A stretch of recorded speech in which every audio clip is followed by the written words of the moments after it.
Yo, what's up my savage Reddit squad? Welcome back to the channel where we don't just read confessions. We dissect them, roast the chaos, and call out every single toxic decision in real time. If you're new, buckle up because today's episode is pure fire. We've got 3 true off-my-chest stories that are dripping with betrayal, years of hidden resentment, guilt that's louder than a freight train, and enough family and friendship drama to make your head spin. These aren't mild overshares. These are people finally admitting the ugly truths they've been hiding from everyone, including themselves.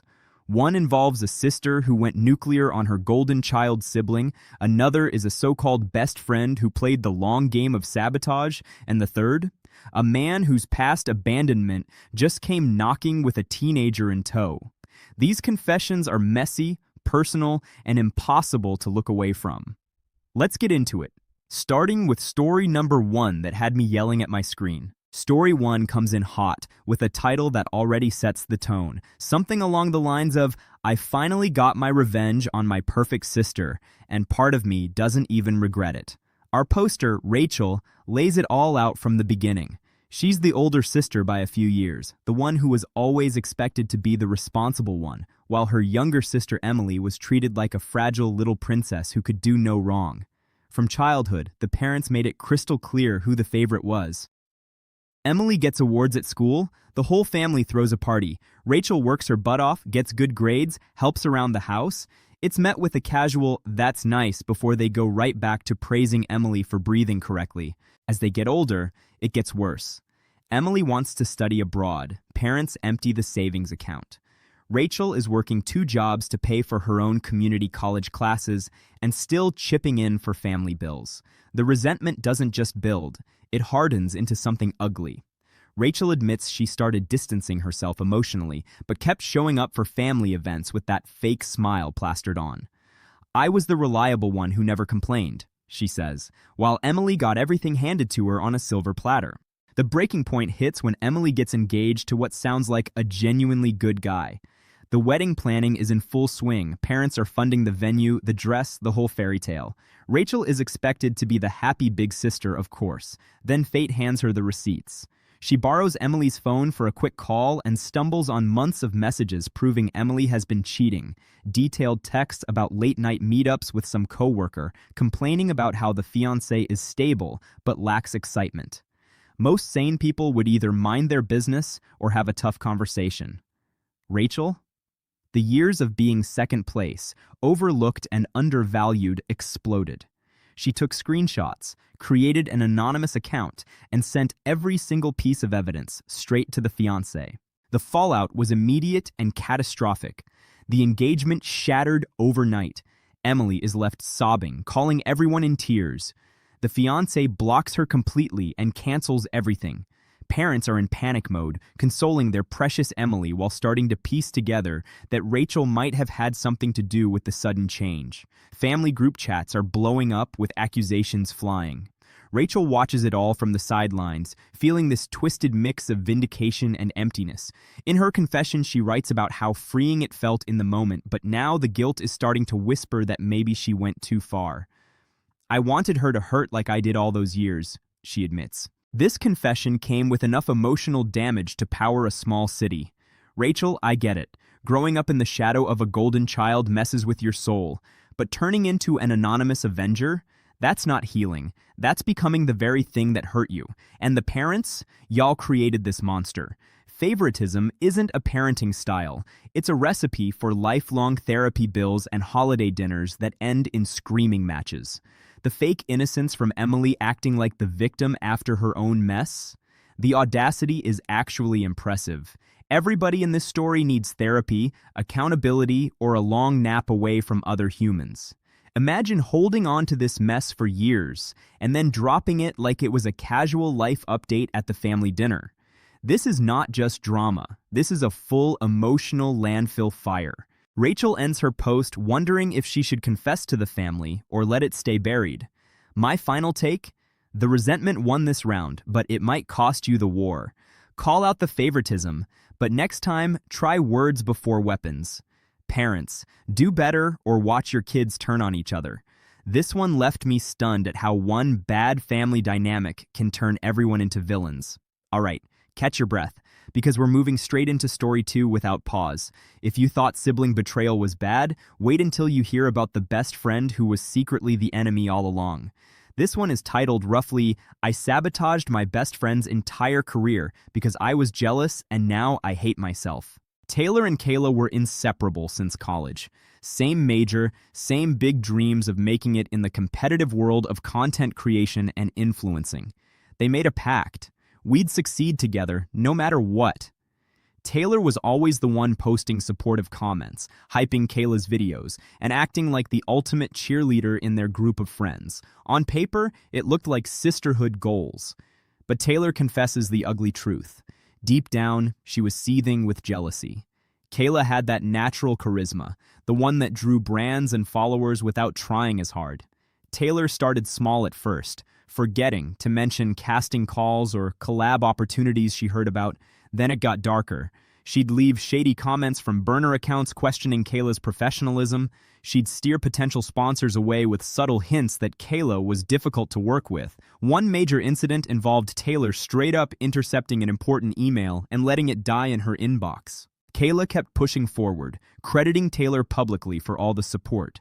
The breaking point came when Kayla landed her dream brand partnership, the kind with real money, exposure, and a chance at blowing up. During the celebratory live stream, Kayla thanks Taylor specifically as my ride or die who always had my back. That's when the guilt slammed into Taylor like a truck. She couldn't take the hypocrisy anymore and spilled everything in this raw post, admitting the jealousy had turned her into someone she despises. The fake innocence here is so obvious it practically introduced itself. Taylor wasn't supporting her friend. She was actively trying to bury her success out of pure envy. This isn't friendly competition. This is professional and emotional sabotage on a friendship level. Some people do one bad thing. This person built a whole personality around bad decisions. At some point, these people stopped making mistakes and started making traditions out of tearing down the people closest to them. The guilt here is loud, but unfortunately common sense never joined the conversation. Kayla thinking she had a true ally while Taylor was playing 4D chess with her opportunities? Brutal. Taylor, the roasting is strong here because you took something beautiful and poisoned it from the inside. Get help before you lose the one person who actually saw potential in you. This story shows how jealousy doesn't just hurt the target, it destroys the person carrying it too. Everybody watching, check your circle. If your support has hidden blades, it's time to exit stage left. Phew, my blood pressure is up after that one. These stories are showing how the people we trust most can be carrying the biggest knives. For our final confession, we go even deeper into personal chaos with a secret that spans over a decade. Story 3 is from a man we'll call Jake, and the title alone is heavy. I left my pregnant girlfriend 12 years ago, built a new life, and now my son found me. I don't know how to fix this without losing everything. Jake was 19, immature, terrified when his then-girlfriend told him she was pregnant.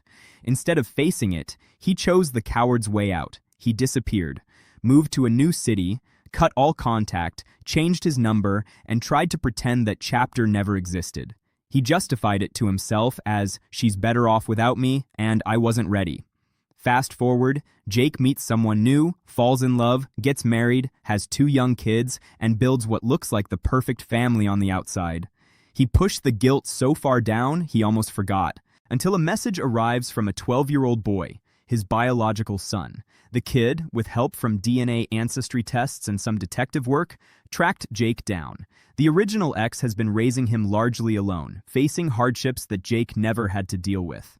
The son just wants answers, a connection, anything. Jake reads those messages, and the suppressed guilt comes roaring back like a tsunami. His current wife knows nothing about this past life.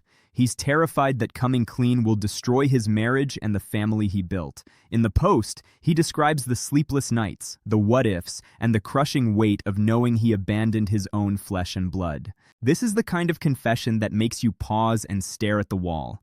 Jake didn't just run away. He erased an entire person from his reality and started fresh like it was no big deal. The selfishness mixed with years of denial. The "I was young" card only gets you so far before it becomes "I was willfully blind." Now the past is at his door in the form of a kid asking basic questions like why he was never there.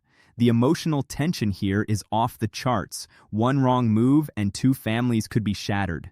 The realization hits Jake hard. Ignoring it isn't sustainable. The guilt is destroying his peace, and he can't keep pretending. My brutally honest take: this isn't just a mistake from youth. This is a pattern of avoidance that you let define over a decade. You built your happiness on a cracked foundation of abandonment, and now the bill is due. Your current family deserves the truth, even if it hurts like hell. And that kid? He didn't choose this chaos. The fake perfect dad image is crumbling fast. Everybody in this story needs therapy, starting with Jake learning how to own his mess instead of running again. The takeaway from this one is loud and clear. Secrets this big don't stay buried. They grow roots and eventually crack through the surface at the worst possible time. Jake, step up, face it, and try to make it right however you can without more damage. This one is deeply chaotic and personal. Whew, what a roller coaster of pure human mess. We've been through the ringer with these three.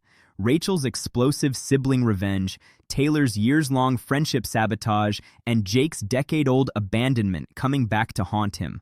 All three show how bottling up resentment, jealousy, or guilt leads to total chaos when it finally spills out. Which confession was the most insane for you? The family favoritism explosion, the backstabbing best friend, or the secret father story? Drop your pick in the comments and tell me why it hit hardest. Maybe share which one you related to the most or the one that made you the maddest. If these savage narrations of Reddit's wildest true off-my-chest posts are your vibe, do me a favor. Smash that like button, subscribe for weekly doses of this unfiltered chaos, and turn on notifications so you never miss when we roast the next batch of confessions. Comment your own story ideas too if you have any wild ones. Thanks for riding this emotional roller coaster with me. Stay honest, stay savage, and I'll catch you in the next video. Peace out.